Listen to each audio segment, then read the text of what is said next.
and they lied to the American people about what they knew and when they knew it. Here with this big breaking news, he's the editor-in-chief at justthenews.com. John Solomon is with us, investigative reporter.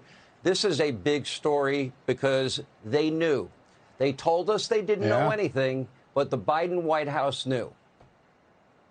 Yeah, not only did they know, they were pushing the investigation. They gave the permission to the National Archives to send the original boxes of documents that Donald Trump had sent back to the archives to the FBI. That launches the criminal investigation. They then give the archives the permission, Joe Biden's blessing, to waive the president's best legal defense by saying you can't claim executive privileges over this. The current president will not allow it to happen.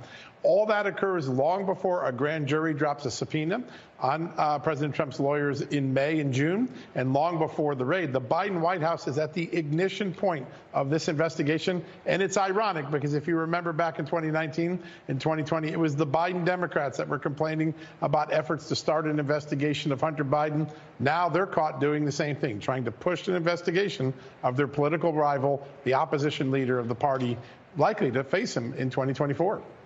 All right, so you have this document in particular that actually proves your point. Tell us what's in the document.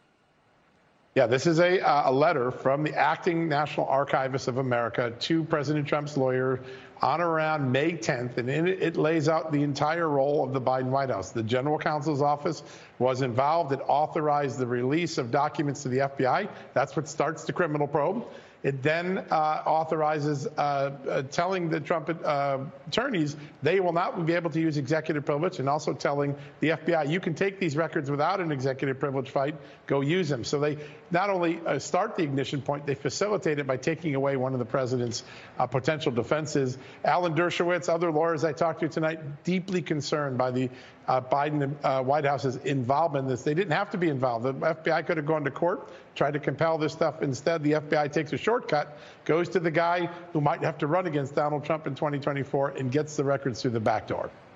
You know, I saw our colleague Greg Jarrett's column. They actually used Garland's words against him, that it's standard practice to use less intrusive means.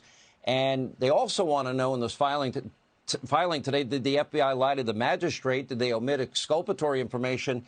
There's got to be at least 30 questions just based on those two observations in this filing today as well, right?